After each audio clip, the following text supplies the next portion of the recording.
오늘은 온 가족 한 자리 예배로 이제 드리게 되어 있는데요. 특별히 이제 자수하기 기도 기간이기도 하지만 우리 교회 어린아이들 또 청년 학생들 위해서 기도를 좀 많이 해주시기를 바랍니다. 제가 새벽마다 반복해서 자주 얘기하는 것 중에 하나가 이제 앞으로 한국 교회가 다시 수적인 성장을 필요로 하는 때가 됐다, 이런 얘기를 제가 했습니다. 우리 70년대 80년도에는 어린아이들이 주일학교가 어른들보다 훨씬 그 숫자가 많았습니다. 그런데 이제 요즘은 반대로 됐죠. 어린아이들이 숫자가 많으니까 그 아이들이 점점 자라면서 중고등부가 부흥을 했고 또 청년부가 부흥을 했고 자연스럽게 장년부가 부흥을 했습니다. 그런데 이제는 완전히 그 역전이 돼가지고 장년부 숫자는 그 옛날에 그 부흥했던 어린들로 인해서 성장을 했지만 어린아이들은 뭐 형편없이 숫자가 줄어들었습니다. 통계에 의하면 80%, 거의 한 88%, 90% 가량 되는 사람이 교회 학교 출신들이라는 통계가 나와 있습니다. 그러니까 어른이 돼가지고 전도 열심히 해가지고 예수 믿으면 되지, 그렇게 얘기할 수도 있지만 그런다 할지라도 교회 나오는 사람들은 어렸을 때 교회 한두 번 나가보고 또 뭐 교회에서 예배 드리고 이랬던 사람이 교회로 돌아오는 거지, 그냥 어른이 돼가지고 뭐 갑자기 어떤 특별한 경우에 의해 가지고 교회 나오고 예배 드리고 은혜 받는 사람은 그 숫자가 10% 미만이라는 거예요. 따라서 우리 교회가 이제 어린아이들을 위해서 특별히 이 수적인 부흥을 위해서 기도해야 됩니다. 사도행전 2장 47절 보면 이제 하나님께서 믿는 자들의 수를 많게 하셨다, 이런 말이 나오거든요. 믿는 자들의 수.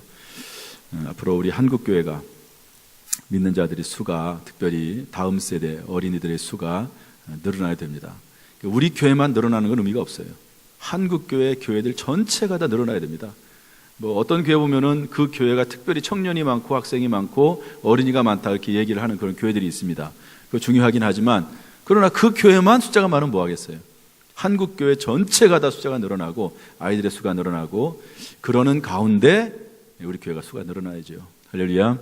이를 위해서 많이 기도할 수 있기를 부탁을 드리고, 오늘 온 가족 한 자리 예배를 드립니다. 청년들, 학생들, 어린이들 위해서 많이 기도하고 또 격려할 수 있기를 바랍니다. 다시 한번 저를 따라서 하시죠. 성전에서 기도할 때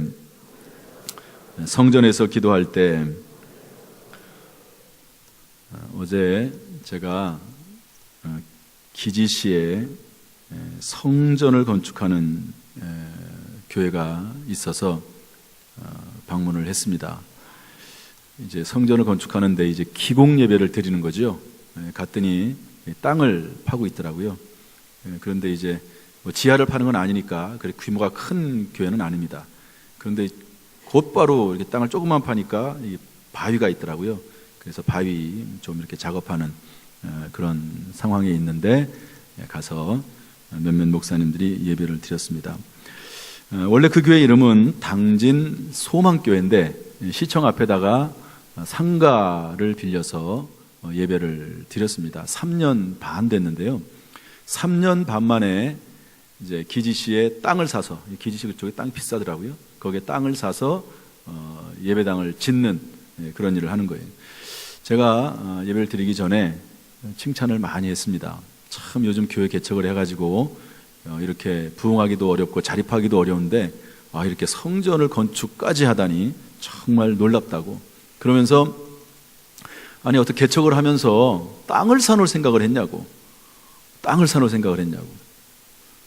그렇게 제가 얘기를 했는데 참 훌륭하더라고요.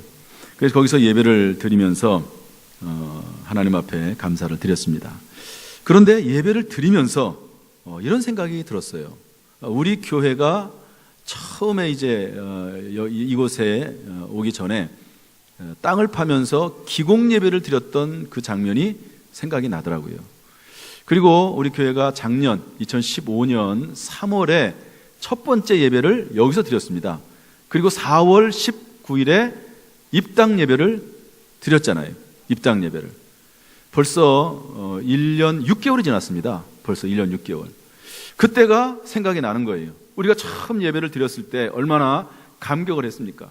예배당을 짓겠다고 그렇게 선포를 하고 나서 뭐 거의 6년, 7년, 8년 예배당을 짓지 못하고 답보 상태에 있다가 성전 건축을 시작을 해서 1년 만에 예배당이 완공이 되고 그래서 예배를 드렸습니다. 여러분, 성전 건축한다는 게 얼마나 놀랍고 또 감사한 일입니까? 그런데 우리 교회가 성전을 건축을 했어요.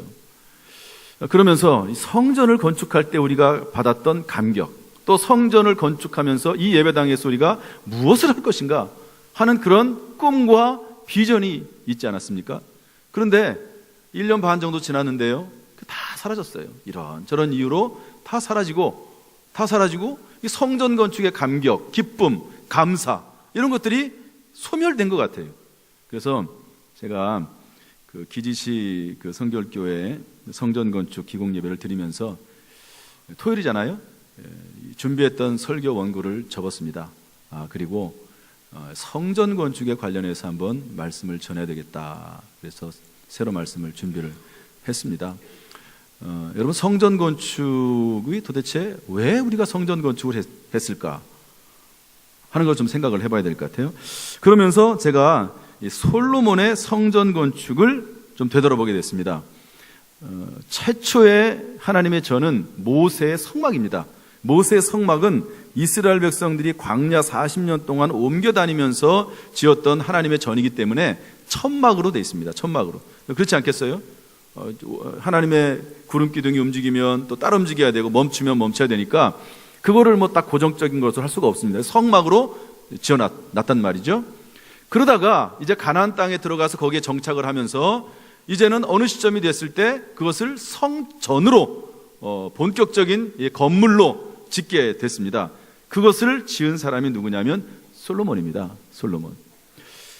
그런데 솔로몬이 짓기 전에 사실은 그 성전을 짓고자 하는 마음이 누구에게 있었냐면 다윗에게 있었습니다. 다윗. 솔로몬의 선대왕인 아버지인 다윗에게 있었어요. 그런데 그 다윗이 성전을 짓겠다고 하나님 앞에 아뢰더니 하나님께서 허락을 하지 않습니다. 하나님, 제가 성전을 짓겠습니다. 저의 왕궁은 이렇게 넓고 크고 좋은데 하나님의 전은 이게 초라하게 이게 뭡니까? 아직까지도 이 산당 같은 데서 제사를 드리고 예배를 드렸거든요.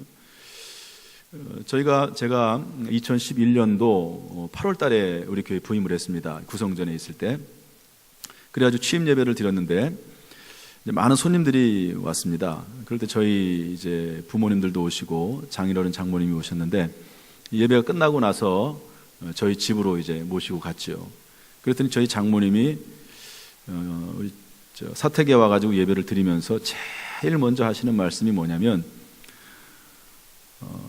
사택은 좋은데 왜 예배당이 저렇게 허름하냐, 순서가 바뀐 거 아니냐, 예배당을 먼저 짓고 그리고 사택을 져야지 이게 순서가 바뀐 것 아니냐, 이런 얘기를 저희가 하시더라고요. 우리 장모님은 뭐 이런저런 상황을 잘 몰라요. 그냥 딱 와서 예배당에 와서 예배 드리고 나서 첫 번째 하신 말씀이 그냥 그 말씀이에요. 그 말씀입니다. 예배당을 지어야 된다 하는 말씀을 하시더라고요. 다윗도 아마 그런 마음이었던 것 같아요. 궁전은 이렇게 화려하고 좋은데 하나님의 전은 형편없는 것을 보고 마음이 아파서 예배당을 짓겠다고 했습니다. 여러분, 우리 교회는 그래도 이제 좋은 건물 예배당에서 예배를 드리지만 그러나 이전에 예배당이 이렇게 허름했을 때 우리의 마음이 정말 그 내 집보다, 내가 사는 집보다 예배당이 이렇게 허름한 것에 대해서 내가 마음에, 양심에 가책을 받고 양심에 거리낌이 있었나 하는 것을 한번 생각해 볼 필요도 있다고 봅니다. 나는 정말로 편하게 잘 살고 있는데 하나님의 전, 또 하나님의 일은 잘 안 되고 있고 형편없이 됐을 때 그것 때문에 내 마음이 아파한 적이 있는가 하는 것을 되돌아볼 필요도 있다고 봅니다. 어쨌든 다윗에게 하나님의 성전 건축이 허락되지 않았는데요, 그 이유가 뭐냐면 우리 역대상 22장 8절 말씀 한번 읽어보겠습니다. 역대상 22장 8절 시작. 여호와의 말씀이 내게 임하여 이르시되 너는 피를 심히 많이 흘렸고 크게 전쟁하였느니라. 내가 내 앞에서 땅에 피를 많이 흘렸은즉 내 이름을 위하여 성전을 건축하지 못하리라. 다윗이 성전 건축을 원했지만 하나님이 허락을 않는 거예요. 왜? 다윗은 전쟁을 많이 한 사람입니다. 위대한 왕이고 온 영토를 넓혔던 왕이긴 하지만 그러는 과정 가운데 수많은 사람들을 죽였다는 거예요. 그래서 피를 땅에 너무 흘렸기 때문에 네가 성전을 건축하기, 거룩한 성전을 건축하기에는 합당하지 않다. 하나님 허락하지 않으세요. 대신 너 말고 너의 후대, 너의 자손인 솔로몬이 성전을 건축할 것이다. 이렇게 얘기합니다. 이 말을 다윗이 그대로 받아들이죠. 그리고 나서 손을 딱 떼고 마는 게 아니라 다 준비를 합니다. 성전 건축을 위한 모든 준비 자료들 다 만들어내요. 그래가지고 아무튼 그런 것들을 다 준비합니다. 100%는 아니지만 솔로몬 때에도 많은 것을 준비했지만 거의 많은 대부분을 다윗이 다 준비해 놓고, 그리고 다윗은 죽고 솔로몬이 뒤를 이어서 성전을 건축하게 됩니다. 여러분, 우리 교회가 성전을 건축했는데요, 여러분, 성전 건축이 쉬운 게 아닙니다. 여러분, 성전 건축하다가 중간에 중단된 교회들 많습니다. 심지어는 성전 건축에 대한 계획을 세워놓고 착수도 하지 못하고 계속 답보 상태로 있는 교회들도 꽤 많이 있습니다. 우리 교회가 여러분 성전을 건축하게 된 것 100%, 정말 100% 하나님의 은혜입니다. 할렐루야. 하나님의 은혜예요. 정말로 하나님의 은혜예요. 하나님 우리 교회를 사랑하시고 우리 교회 성도들을 사랑하셔서 하나님께서 성전 건축하게 하셨습니다. 어떤 사람은요, 어떤 목회자는 평생 목회를 해도 성전 건축 한 번도 못하고 은퇴하는 목회자가 있습니다. 어떤 성도는요, 평생 교회를 다녔어도 성전 건축에 동참하지 못한 성도가 있을 수도 있습니다. 그런 성도도 있어요. 그러지 않습니까? 근데 이런 성도들도 있더라고요. 어떤 교회 성전을 건축하는데 성전 건축에 대한 부담을 느끼고 교회를 떠나는 사람도 있어요. 싫다는 거죠. 성전 건축 부담. 헌금도 해야 되고 또 뭐 성전 건축하면 이모저모 그래서 교회를 떠나는 사람도 있어요. 그러나 우리가 잘 생각을 해보면 여러분, 성전 건축이 우리에게 얼마나 영광입니까? 하나님 앞에 예배드리고 찬송하고 기도하는 이곳. 여러분, 이 세상에 그런 공간이 어디 있습니까?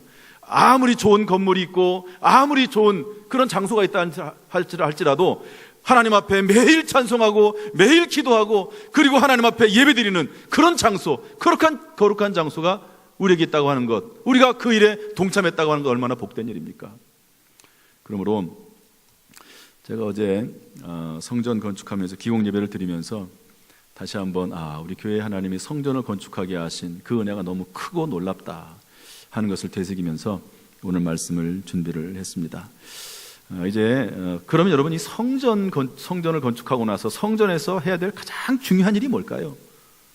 오늘 솔로몬이 열왕기상 8장에서 보면 세 가지를 합니다. 첫 번째, 성전을 건축하고 나서 연설을 합니다. 두 번째, 성전을 건축하고 나서 기도를 합니다. 성전을 건축하고 나서 축복을 합니다. 세 가지를 하는데요, 두 번째 이 기도에 대한 내용이 나오는데 성전에 관련해서 뭐라고 기도하냐면요, 아주 간단합니다. 하나님, 이 성전에서 이 예배당에 와서 하나님 앞에 기도할 때 하나님이 응답해 주옵소서. 이 기도 딱 하나 합니다. 여러분, 예배당은 뭐냐? 성전은 뭐냐? 기도하는 장소인 줄로 믿습니다. 그래서 예수님께서 뭐라고 말씀하시죠? 내 전은 만민이 기도하는 집이다 그랬습니다. 물론 예배도 하고 또 여기에서 봉사도 하고 여러 가지 많은 일들이 있죠. 성경 공부도 하고. 그러나 기본적으로 예배당은 뭐냐? 기본적으로 성전은 뭐냐? 하나님 앞에 기도하는 곳이 성전인 줄로 믿습니다. 따라서 우리는 성전에 와서 우리 예배당을 만들어 놓고 지어 놓고, 여러분 뭐 합니까? 우리가 예배당에 와서 기도해야죠. 또 여기 보면 또 성전을 향하여 이렇게 되어 있는데 성전을 향하여 기도해야 됩니다. 그러므로 우리가 이 성전을 지어 놓고 과연 이 성전 안에서 무엇을 할 것인가, 특별히 기도를 해야 되는데 기도할 때 어떤 일이 일어나는가 하는 것을 좀 살펴보려고 합니다. 오늘 본문의 말씀을 통해서 7가지를 제가 얘기하려고 하는데요, 꽤 많습니다, 내용이. 그래서 제가 빨리빨리 진행을 할 테니까 여러분들이 잘 따라오시면 좋을 것 같아요. 도대체 성전 안에서 기도할 때 어떤 일이 일어나는가. 첫 번째로 우리 31절부터 32절 말씀 읽어보겠습니다. 시작. 만일 어떤 사람이 그 이웃에게 범죄함으로 맹세시킴을 받고 그가 와서 이 성전에 있는 주의 제단 앞에서 맹세하거든 주는 하늘에서 들으시고 행하시되 주의 종들을 심판하사 악한 자의 죄를 정하여 그 행위대로 그 머리에 돌리시고 공의로운 자를 의롭다 하사 그의 의로운 바대로 갚으시옵소서. 아멘. 첫 번째는 어떤 내용이 있냐면요, 악한 자의 죄를 심판하시고 의로운 자에게 갚아주신다는 겁니다. 여러분, 우리가 성전에 나와서 기도할 때 하나님은 우리의 억울한 사정을 들어주시는 거예요. 악한 자는 심판하시고 의로운 자에게는 하나님이 은혜를 베풀어 주시는 줄로 믿습니다. 여러분, 물론 하나님 앞에 의로운 사람이 누가 있겠습니까? 다 죄인이죠. 본문에도 그런 내용이 나와요. 그러나 그것도 한도가 있는 겁니다. 여러분, 하나님이 대충 이렇게 은혜로 넘어갈 수 있는 부분이 있고, 하나님이 용서해 주셔도 하나님이 매를 대고 심판하시는 그런 죄도 있습니다. 그런데 우리가 억울한 마음을 가지고 하나님 앞에 나와서 하나님의 전에서 기도할 때 하나님은 악한 자는 심판하시고 의로운 자에게 은혜를 베푸시는 분이 하나님이시라고 성경은 우리에게 말씀해 주고 있습니다. 우리 유명한 불의한 재판관의 비유 아시죠? 억울한 과부가 재판관에게 찾아가서 억울한 사정을 좀 들어달라고 요청을 해요. 그런데 그 재판관은 하나님을 두려워하지 않고 사람을 무시하는 사람입니다. 그래서 그 과부의 간청을 들어주지 않아요.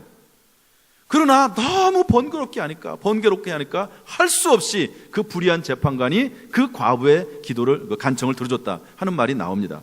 그러면서 이어서 뭐라고 말하죠? 하물며 우리의 아버지 하나님께서 우리의 밤낮 부르짖는 기도를 들어주시지 않겠느냐. 할렐루야. 여러분, 우리가 하나님 앞에 하나님의 전에 나와서 부르짖어 기도하면 우리의 억울한 사정을 하나님이 들어주시고 그리고 기도 응답해 주실 줄로 믿습니다. 두 번째로 우리 33절 34절 말씀 읽어보겠습니다. 시작. 만일 주의 백성 이스라엘이 주께 범죄하여 적국 앞에 패하게 되므로 주께로 돌아와서 주의 이름을 인정하고 이 성전에서 주께 기도하며 간구하거든 주는 하늘에서 들으시고 주의 백성 이스라엘의 죄를 사하시고 그들의 조상들에게 주신 땅으로 돌아오게 하옵소서. 그들의 조상들에게 주신 땅이 뭡니까? 가나안 땅입니다. 이것은 약속의 땅입니다.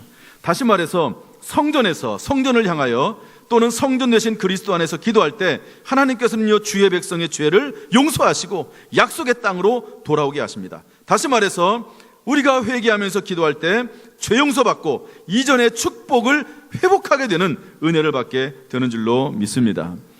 다 우리가 죄인이죠. 그러나 하나님 앞에 나와서 회개하면 하나님이 그를 용서하시고, 혹시 범죄함으로 말미암아 하나님이 뺏어가셨던, 그리고 어쩔 수 없이 잃어버릴 수밖에 없었던 그런 모든 것들을 회복하게 되는 그런 은혜가 나타나게 되는 줄로 믿습니다. 할렐루야. 세 번째로 우리 35절 36절 말씀 읽어보겠습니다. 35절 36절 시작. 만일 그들이 주께 범죄함으로 말미암아 하늘이 닫히고 비가 없어서 주께 벌을 받을 때에 이곳을 향하여 기도하며 주의 이름을 찬양하고 그들의 죄에서 떠나거든 주는 하늘에서 들으사 주의 종들과 주의 백성 이스라엘의 죄를 사하시고 그들이 마땅히 행할 선한 길을 가르쳐 주시오며 주의 백성에게 기업으로 주신 주의 땅에 비를 내리시옵소서.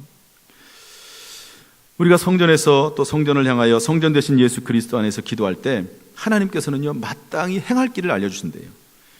비를 내려주신답니다. 비를. 따라서 여러분, 비라고 하는 건 뭐죠? 그 당시에 농경사회에서는 비가 내려야지만 농사를 짓지 않습니까? 이것은 곧 산업을 말합니다. 하나님께서 우리가 하는 손으로 하는 모든 사업과 직장 생활을 하나님께 형통하게 하신다, 그런 말씀이거든요. 따라서 기도할 때 하나님께서는 내가 무엇을 어떻게 해야 할지 지혜와 능력을 주신다는 거예요. 또한 사람의 능력으로 할 수 없는 부분을 도와주신다는 겁니다. 여러분, 사람의 노력으로 해야 될 부분이 있고 하나님의 도우심으로 되는 부분이 있습니다. 인본주의자들은 사람의 노력으로 다 된다고 생각을 해요. 그러나 조금만 생각을 해보면 사람의 노력으로 되지 않는 게 얼마나 많습니까? 더 많습니다. 더 많아요. 사람이 태어나는 것을 마음대로 할 수 있습니까? 죽는 것을 마음대로 할 수 있습니까? 병드는 것을 마음대로 할 수 있습니까? 그러므로 우리가 하나님 앞에 기도할 때 하나님의 은혜가 임하게 되는데요. 여러분, 성경 말씀 보면 이삭이 그 해에 농사하여 100배를 얻었다고 되어 있습니다. 한번 저를 보시죠. 여러분, 100배라고 하는 것, 여러분, 우리가 농사를 지면 그 벼 이삭 가운데 몇 개의 이삭이 열립니까? 요즘 한 70개 내지 한 80개가 열린다고 그래요. 그런데 옛날에 이 당시에는 한 20개 내에서 30개 정도가 열렸다고 그래요. 보통 일반적으로 농사를 하면 20배 내지 30배 정도 얻는 것이 일반적입니다. 그런데 이삭은 그 해 농사에서 몇 배를 얻었다고요? 100배를 얻었다는 겁니다. 100배를. 그러니까 이것은 일반적으로 되어진 일보다는 좀 다른 거예요. 다시 말해서 하나님의 특별한 계획과 섭리가 있는 겁니다. 여러분, 학생들이 공부를 할 때 사람의 노력으로 공부를 해요. 그러나 그 위에 하나님의 도우심도 있습니다. 저는 제가 대학원을 들어가는 것도 그렇고 우리 두 아이가 대학을 들어가는 것도 그렇고요, 노력한 것도 분명히 있지만 하나님의 도우심이 분명히 있었다고 저는 생각을 해요.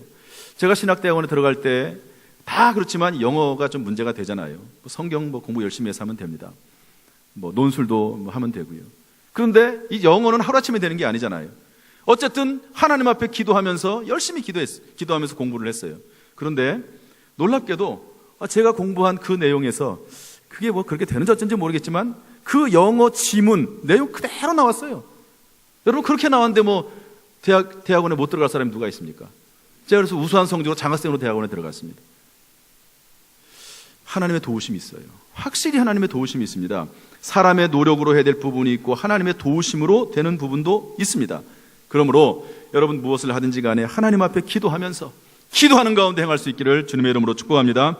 그래서 야고보서 1장 5절은 이렇게 말합니다. 우리 한번 읽어보겠습니다. 야고보서 1장 5절 시작. 너희 중에 누구든지 지혜가 부족하거든 모든 사람에게 후히 주시고 꾸짖지 아니하시는 하나님께 구하라. 그리하면 주시리라. 시편 121편 말씀 읽어보겠습니다. 시작. 내가 산을 향하여 눈을 들리라. 나의 도움이 어디서 올까? 나의 도움은 천지를 지으신 여호와에게서로다. 아멘. 그 다음에 네 번째로 우리 열왕기상 8장 37절부터 40절 내용이 좀 긴데 한번 쭉 읽어보겠습니다. 시작.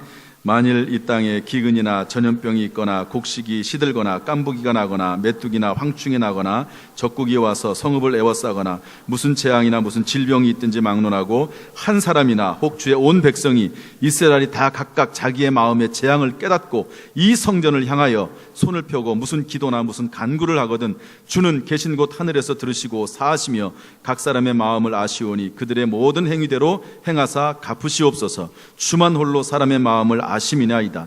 그리하시면 그들이 주께서 우리 조상들에게 주신 땅에서 사는 동안에 항상 주를 경외하리다. 아멘. 성전을 향하여 무슨 기도를 하든지 간에 믿음으로 간구하면 하나님께서 들으셔서 어떻게 하신다고요? 이 땅에 사는 동안 주를 경외하도록 하겠다 하는 그런 말씀이 나옵니다. 여러분, 결국 기도하는 사람에게는 모든 일이 합력하여 선을 이룬다는 거죠. 여러분, 기도하면 결국에는 잘 되는 방향으로 하나님께서 만들어 주실 줄로 믿습니다. 무엇보다도 하나님을 경외하는 사람으로 살아가게 된다는 거예요.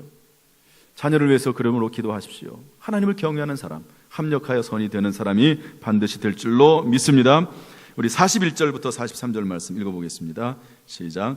또 주의 백성 이스라엘에 속하지 아니한 자 곧 주의 이름을 위하여 먼 지방에서 온 이방이라도 그들이 주의 크신 이름과 주의 능한 손과 주의 표신팔의 소문을 듣고 와서 이 성전을 향하여 기도하거든 주는 계신 곳 하늘에서 들으시고 이방인이 주께 부르짖는 대로 이루사 땅의 만민이 주의 이름을 알고 주의 백성 이스라엘처럼 경외하게 하시오며 내가 건축한 이 성전을 주의 이름으로 일컫는 줄을 알게 하옵소서. 저는 오늘 말씀을 준비하면서 이 부분이 제게 제일 큰 은혜가 됐습니다. 한번 따라합시다. 이방인이라도 응답받는다. 여러분, 이방인은 어떤 존재입니까? 이스라엘 백성들은 이방인은 자기 민족이 아닌 사람들은 하나님의 자녀가 아닐 뿐만 아니라 개나 돼지처럼 취급을 했습니다. 심지어는 이방인들에게는 영혼도 없다고 생각을 했어요.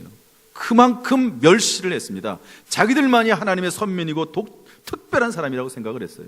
틀린 말은 아니죠. 하나님이 아브라함을 통해서 선택을 했으니까. 그런데 놀랍게도 그러한 시대에 하나님께서는 벌써부터 뭐라고 말씀하시냐면 이방인이라 할지라도 하나님의 전에 와서 기도하면 내가 들어주겠다. 하나님의 살아계심을 믿고 하나님을 인정하고 고백하면서 성전에 와서 기도하면 이방인이라도 그 기도를 들어주시겠다고 이렇게 약속을 했습니다. 할렐루야. 그러므로 여러분, 하나님을 찾고 하나님의 은혜를 구하는 자는 누구든지 응답받는 줄로 믿습니다. 이것은 역으로 말하면 하나님의 자녀라 할지라도 기도하지 않는 자에게는 응답이 없다는 의미입니다. 우리가 하나님의 자녀가 되고 백성이라고 해서 너무 그렇게 자랑할 필요 없어요. 예수 믿고 하나님의 자녀가 되면 천국은 갑니다.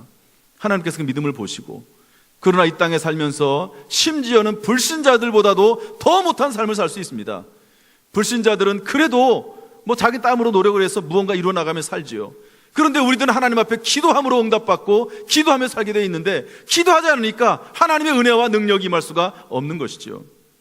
따라서 우리는 하나님 앞에 성전에 나와서 기도하고 또 기도하고, 기도하는 가운데 하나님의 자녀로서 응답받는 인생이 될 수 있기를 주님의 이름으로 축복합니다.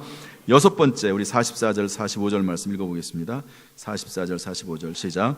주의 백성이 그들의 적국과 더불어 싸우고자 하여 주께서 보내신 길로 나갈 때에 그들이 주께서 택하신 성읍과 내가 주의 이름을 위하여 건축한 성전이 있는 쪽을 향하여 여호와께 기도하거든 주는 하늘에서 그들의 기도와 간구를 들으시고 그들의 일을 돌아보옵소서. 다 하나님의 말씀이고 중요한 말씀인데, 이 말씀이 또 저에게 크게 또 감동이 됐습니다. 뭐냐면 여기 어떤 말이 나오냐면 45절 뒷부분에 보면 그들의 일을 돌아보옵소서. 무슨 말입니까? 기도하는 시간은 하나님께서 주의 백성의 일을 돌아보는 시간이라는 겁니다. 따라서 기도하는 시간은 낭비되는 시간이 아니라는 거지요. 여러분, 기도하는 시간은 기도자들을 위해서 하나님이 일하시고 돌보시는 시간인 줄로 믿습니다. 여러분, 예레미야 33장 2절 3절 보면 이렇게 되어 있어요. 일을 행하시는 여호와, 일을 만들어 성취하시는 여호와, 그분이 우리에게 말씀하시기를 너는 내게 부르짖으라. 내가 응답하겠고 네가 알지 못하는 크고 미란 일을 보이리라. 여기 그리하면이라고 하는 말이 중요하지 않습니까? 기도하면 하나님이 그때부터 일하시기 시작을 하세요. 일을 만들어서 성취하십니다. 우리가 반대로 말을 하면요, 기도하지 않으면 하나님 일하지 않으세요. 하나님 그럴 수가 있습니까? 그렇다는 겁니다. 여러분, 이스라엘 백성들이 아수르와 바벨론에게 침공을 받아가지고 전부 붙잡혀서 포로로 끌려갑니다. 바벨론으로 끌려가요. 그때부터 하나님께서는 이미 예언을 하십니다. 예레미야를 통해서 뭐라고 말씀하시냐면 70년이 차면 내가 너희들 돌아오게 하겠다. 그렇게 약속하시면서, 그러나 그리할지라도 기도해야 된다고 성경은 말씀하고 있습니다. 여러분, 우리가 하나님의 약속을 받고 축복을 이미 성경 66권에 다 받았어요. 66권에 하나님의 놀라운 축복 은혜가 다 있습니다. 그러나 기도해야지만이 그 축복이 나의 것으로 된다는 사실을 절대로 잊으면 안 됩니다. 할렐루야, 할렐루야. 그러므로 여러분, 기도하는 시간은 절대로 낭비되는 시간이 아님을 믿고, 여러분 하나님의 전에 나와서 전을 향해서 그리스도 예수 안에서 기도할 수 있기를 주님의 이름으로 축복합니다. 마지막으로 46절부터 50절 말씀 읽겠습니다. 좀 길지만 같이 쭉 읽겠습니다. 시작.